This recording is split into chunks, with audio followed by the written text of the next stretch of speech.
of Kenyans say that they are bad leaders.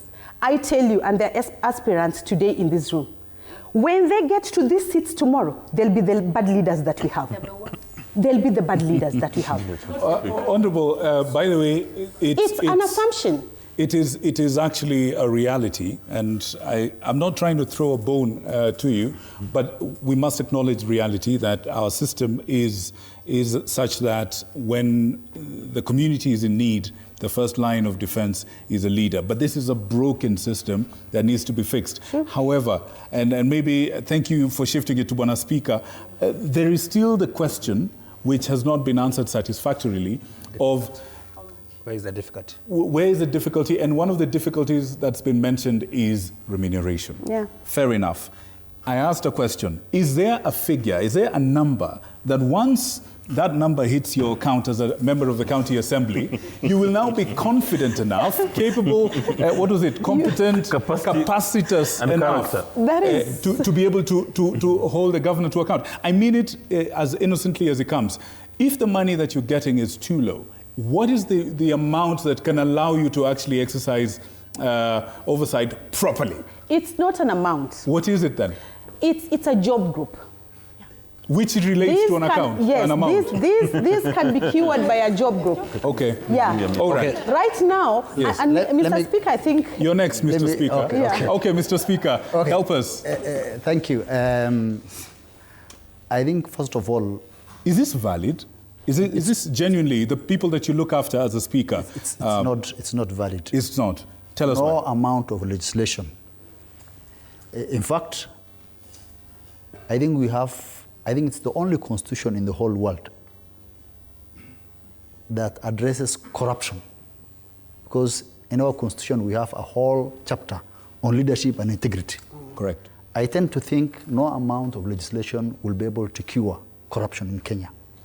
That is purely an integrity or a character issue. But there's a valid point which I think we as Kenyans and the leadership of the country needs to revisit, which is the role of MCA and the place of county assemblies. And this, I think, was a mischief which was created when we were implementing the Constitution. The design of the Constitution meant that the county assemblies were supposed to be powerful institutions that are able to oversee and oversight the executive. That's the vision. That was the vision. Mm-hmm. What has been created, and I think this was a deliberate attempt by the National Assembly then, and it's not only on the part of the county assemblies, but I think this is a problem even the Senate is suffering, which they are trying to cure now by a constitutional amendment bill, which I think some of us who are there today, was that these two parliaments, those two assemblies, were weakened. So much so that today, let me give you an example. An MP vets a cabinet secretary or a principal secretary. But the money that the MP gets is way above what the PS gets.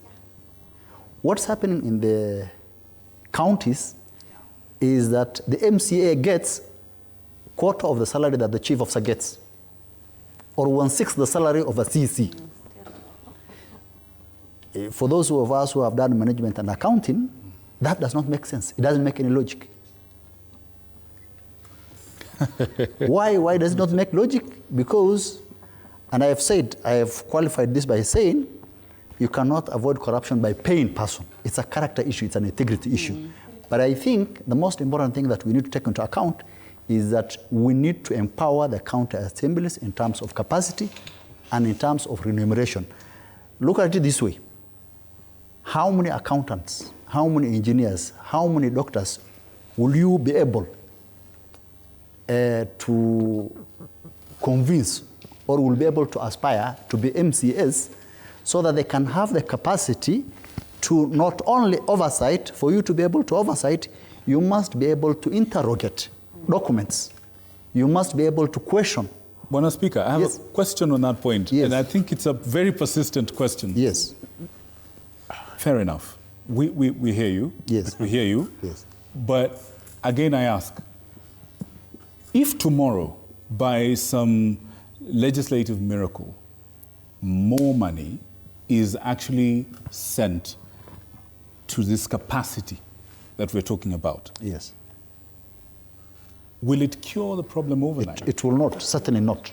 And is there a figure that will immediately, miraculously infuse the sitting MCA with courage, capacity, confidence, and integrity, which is what you said, to actually summon and hold the I think it's account? good. I think it's good you get me right. But is it? Is it? Look, what I'm saying, Guys, is this a valid question? let me But you know what he said, yeah? let me finish. Let me finish, please. Yeah. Please finish. Let me finish. The point I'm trying to say is, see, devolution is working, the constitution is working.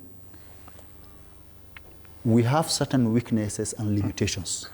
How do we cure that? And the point I'm making is, in the process of trying to implement the constitution, there were missteps that were done. In my honest opinion, the place of the county assemblies, I will tend to think, adjusted for inflation and cost of living, I will tend to think the former councillors were even paid more than the current MCS.